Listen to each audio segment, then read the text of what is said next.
Good morning. We're hauling a bean head to Berkey to store it. So for those of you that don't know or haven't followed that long, we have a sort of a separate farm. I mean, it's all the same, but sort of a separate farm. It's about 35 miles east of here. It's where my dad grew up. We have a building site there and stuff, and we've got some barns down there that we can use to store some equipment. And this one is something that is relatively easy to transport and takes up a lot of space, so we take it down there and put it in the barns for the winter. So doing that this morning, and then I've got my computer over there with some seed quotes and stuff. We're gonna go try and find a couple of seed customers, and should be back this afternoon to work on some other stuff. They are doing a block wall today. I'll show you that when we get back.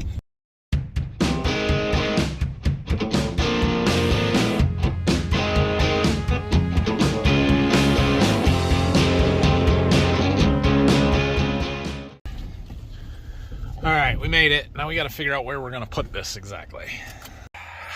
We've put it in this bay before, in this little overhead door, but we've got a generator and a wagon and a truck parked in there. We've got a couple of wagons here. I think right here is the best spot for it.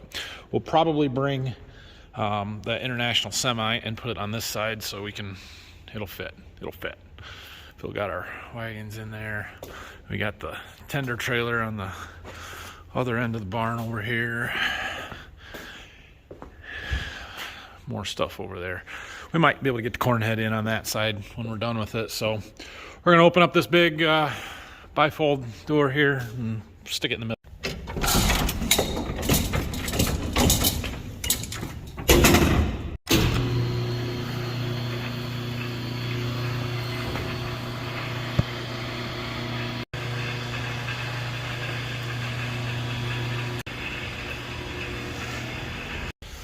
Well, it's taken me a few pull aheads and get it lined up because I'm trying to keep it real close to those wagons, but I don't want to hit them, and I'm a little bit too close. Maybe a little bit too close. We're on a little angle. We got to get her straightened out. Keep it pushed over just a little bit. It's gonna take me a minute. We'll get it. Well, I think it's gonna fit. We're gonna have to turn the tongue off to the one side to get the door to close. This ditch bank mower back here is just in the way. Oh, we rolled backwards a little bit. Oh no, it's not touching. It's not touching, I promise. I just put a block in so that it's blocked over there. So now all we have to do is get that tongue to be about 3 inches farther in without moving it back. How are we gonna do that? Wow, beautiful, that worked. Sweet, and I'm pretty sure there's still room to put a truck in over here, definitely. Oh, do you guys know what today is? I just remembered this. I'm out trying to find some seed customers, and it just crossed my mind that today's December 15th. Do you know what comes out on December 15th? NCGA results, National Corn Growers Yield Contest. So that entry that I had in that was really, really good, I'm gonna find out how it did today. I haven't had a chance to look to see if the results are out yet or not, but hopefully this afternoon they will be. Maybe when I stop at my next customer, we'll look it up. We'll find out how we did. Well, I looked up the results. I did well.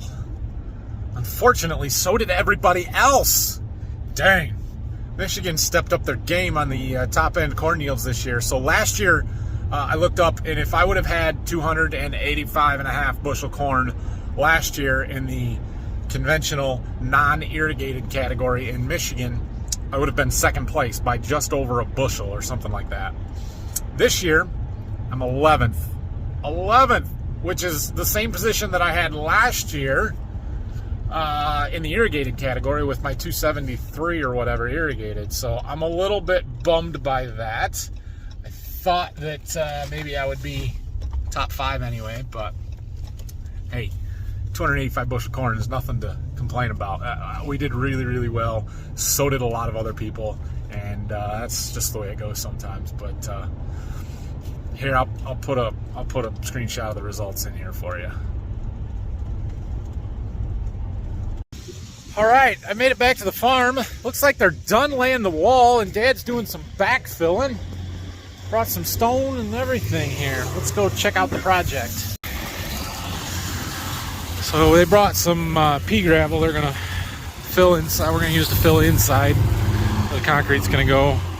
We got this so we can drive over it for now. Some of that's gonna have to come out when we pour concrete, but yeah, he's just filling in the wall over there. Looks like we got a pile of sand left from the masons, and they built a little block retaining wall over here. So we were worried about the dirt washing out from underneath our barn, the existing floor and stuff there. And so the concrete crew went back and forth several times about how to best handle this. And to do it, at one point they were going to pour a wall out away, but then they had to get the forms on the backside, so it was going to be out away from the existing building quite a ways, which is not a good idea. And then they were going to just do a one-sided wall, but that required enough bracing that they didn't want to do it, so they decided to pour a block wall in, and then they're going to come back and fill all this in with concrete, and in behind it there, just fill it all, and then we'll cap it later. So yeah, should work. So Dad was gonna backfill, work around inside here for now. He wanted to get some dirt put around the outside too, but it did rain last night, so it's pretty wet.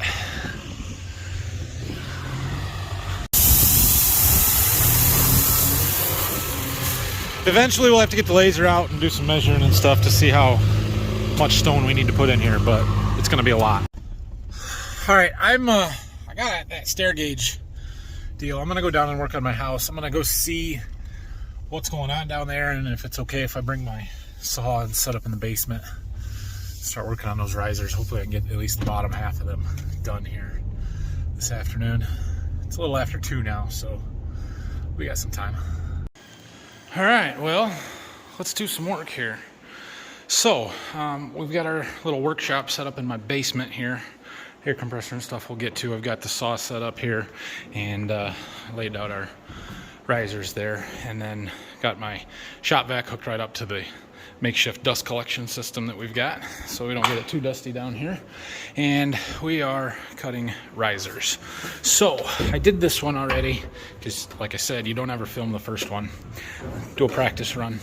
So we're gonna do this one right here now, and this gauge is here. I got a longer board, you can see a 1x2 or close enough, and basically what you do is put it in there tight and then tighten these down so that it holds it in place, which I have already done. And we'll pull that out, and it becomes our template. So then we'll take it over here and lay it out, and then we've got to get the bottom lined up with the edge of the board, and then we're going to scribe it with a knife once we get it lined up exactly how we want it.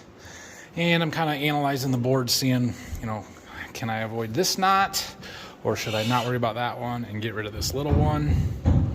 I would rather get rid of the big one here, but I don't want to be right on the edge of the board either. So we'll see. Let me lay this out, and then I'll see how it goes. All right, so my tread was sitting there backwards, so I had to flip it. So that knot's over here now. And the reason I can tell is because I put a bevel, a very slight bevel, on this side here. So this is the top and this is the outside. And the reason for that bevel is so that the glue will have somewhere to adhere to, and a little gap to fill in our construction adhesive. So I've got this about perfectly where I want it now. And so I'm going to use my utility knife to scribe lines on it. Let's see if I can set the camera up and show you. So I'm holding it in place with my utility knife.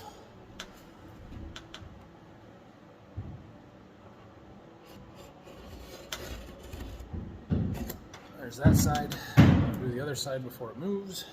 So now when I take this off, we've got a very precise, sharp line that we can follow. That's why I'm not using a pencil, because that is a lot more accurate than trying to mark it with a pencil. So we'll set this off to the side here. And now's the tricky part of actually cutting it on that line. If I had a track saw, this would be a perfect application for you. You set it right on that line, plunge it in and cut. I don't. So I could use a circ saw and try and follow it manually. Or what I'm using is this, and I'm trying to get that line perfectly aligned with the the line in the wood with the line from the saw blade are off just a little bit, so I gotta play with the angle. They're not perfectly square. Go figure. But it just takes a little bit of practice, a little bit of back and forth, and we can get it awfully darn close. Once I get it where I'm happy, I turn my shop back on, hold the board down, and cut, which I need 2 hands for, maybe.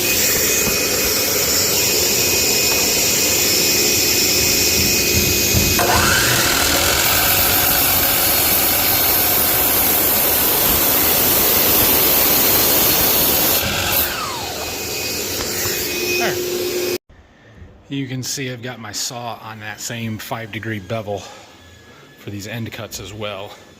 So then when we take this back, it should fit in there about perfectly. We want it to be tight with that skirt board, which we are. I mean, doesn't get much better than that. So that's good. We are gonna have to shim it up a little bit. I've got to put my makeshift tread on there and get it leveled. So we're gonna do that before we glue and nail. But then you can see there's just a little bit of a gap in the back side of that, so that our adhesive can get in there and attach to the side skirt board really well. Then we're gonna glue in here, we're gonna glue here, we're gonna glue here, and it should be good. So I'm gonna go ahead and cut a bunch of these, half of them or maybe all of them, I don't know, and then we'll go through and start nailing and shimming and gluing. So yeah, it was a darn shame we were gonna paint these, but I got them all cut. I don't have any more. I apparently didn't make one for there, which is fine because it's a different width anyway. It's a little bit taller, which I don't think is a good thing, but the floor will be thinner than the tread, so it'll be close. Yeah, I think I'm ready to start gluing them. All right, so I got all those cut out, right? But now I got to start getting ready to glue and nail them in place. And the trouble that I'm running into is that the stringers are not straight and square and flush and level. And it's a real pain in the butt for me because I'm not somebody that can just wing it and throw it in there and call it good enough, usually. So I need to level them front to back, but I also need to level them side to side. And if I can get the side to side level, then the front to back gets a whole lot easier. So I need something that'll lay on the steps that I can put my level on that I know is straight. So I'm thinking a board like this that I run through the joiner and then through the table saw, and it should be square and level, and that should work. So that's what I'm getting. Just sorted through the table saw scraps. Get what you need. See what I mean? 3/10 of a degree, which is not horrible, but look at this gap in the center. So this side over here needs to go up. Oh, there went my light. About right. Come on. There. I need a shim. Should have grabbed some more shims, that's what I should have done. I got a few. Okay, so now that it's level side to side, then I can stick this level on the shim and out to here. And the same thing from there out to here. And should be able to level the board and the tread, the riser and the tread. Kind of like that. Okay. So that's where that one needs to go. I feel like I need to start from the bottom. Maybe not. I'm gonna have to cut all these shims to get them just to what I need there, and so they're not sticking out here, and I can get them under there better. Okay, well I got the first one in place, so now we're leveling the second step, and look at that. Dead on, no spacers required. The center one's a little bit low, but I don't care about that. We're gonna fill it all in with adhesive. So now we set that up there, and I need this level, and we're gonna put it here. Now we're gonna move that. That's what I was trying to avoid. Okay, so we're setting that there. Set my angle gauge on top of it, and This needs to go up just a little bit.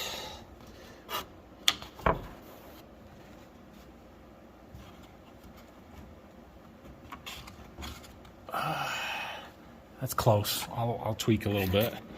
And we'll move it to the other side and check over there. Ooh, dead on. I already got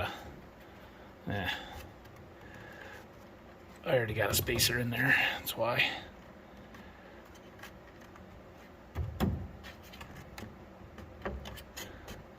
Okay, so once I get that, we're exactly where I want it.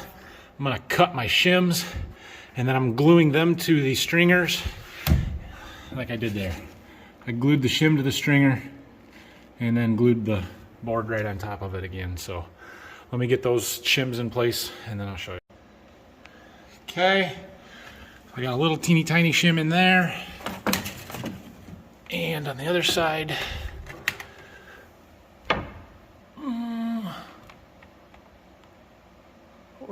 we're pretty close. A little thicker shim in there. Now we'll check it this way, and I've got that bevel on there which throws it off a little bit, so you got to kind of help hold it in place. Yep, pretty close. 1/10 of a degree, you're never going to notice that. So now that one's ready to be glued and nailed. So we'll take our level off of there and pull the board out. First thing we're going to do is glue the shims in place. I've got some construction adhesive here. I have to put you down. So I've glued them. Now we're going to run a bead along the side here. That's going to fit into that 5-degree bevel on the end of our boards and glue it to the stringer. And then we're going to run 2 beads on the face of the riser, stringer risers. Should have cut a bigger hole. And just for good measure, we're going to put some down there. And repeat. And now that we've got glue on everything, we should be able to tip this into place.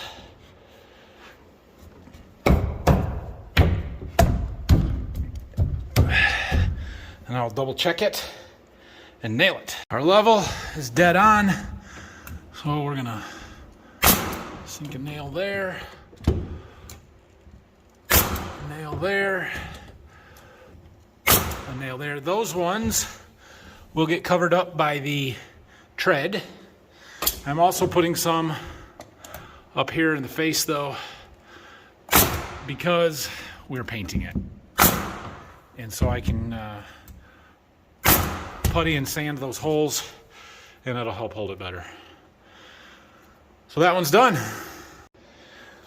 Those are a 15 gauge finish nail, so they're smaller than a framing nail, but they're bigger than an 18 gauge brad, and they'll have a little bit more holding power. It does leave a bigger hole, but like I said, we are going to putty it, sand it, paint it. You'll never know.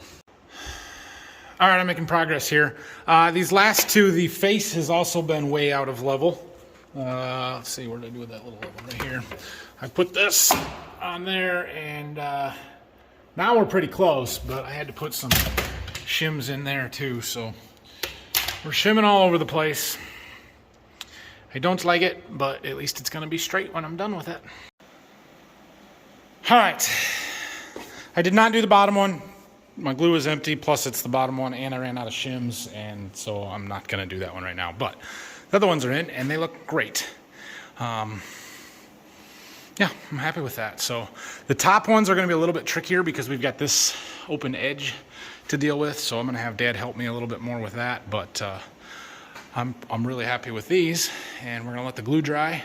Come back tomorrow, I'll zip the tops of them shims off that are sticking out there on them few. And yeah, this bottom one was way off. I got a whole shim shoved down in there, taking up the gap. Crazy. Anyway, I'm going home. All right, well, I know that one was a little different today. Oh, I was looking into those NCGA results a little bit more. We did really well. Like, the category and the division that I'm in with my conventional here in Michigan was very competitive. very competitive. I think there was over 120 entries. So to be 11th, yeah, we did pretty good. And what's more, if I would have entered into the irrigated category, even though that was not an irrigated field, we would have finished like 4th or 5th. The irrigated in Michigan was not as competitive, or there wasn't as many top-end entries as there was in the non-irrigated conventional till category. So, you know, I'm pretty happy with it. I was hoping to crack, top 10 easily, and maybe even top 5, and that didn't happen, where last year it would have been easily. So different year, different weather, different growing conditions, but still a dang good result. Nothing to be ashamed of, growing 285 bushel corn. So we're going to do it again next year. Next year we'll be back in the irrigated field, and hopefully we can push one up there towards 300. That'd be incredible. So that's the goal. We'll see what happens. Anyway, I don't know what's going on tomorrow yet. I may be working on those steps some more. I may find something else to do. We'll see how Dad's doing with the backfilling on the concrete and everything there. And we may work on the combine some more. It's supposed to be warm, I think, but maybe windy. I don't know. But we probably should work on the combine some. So maybe in the afternoon I'll do that and find something else to do in the morning. So thanks for watching. Have a great night. Hit that like and subscribe button. And if you have any questions, comments, leave them down below. See you guys.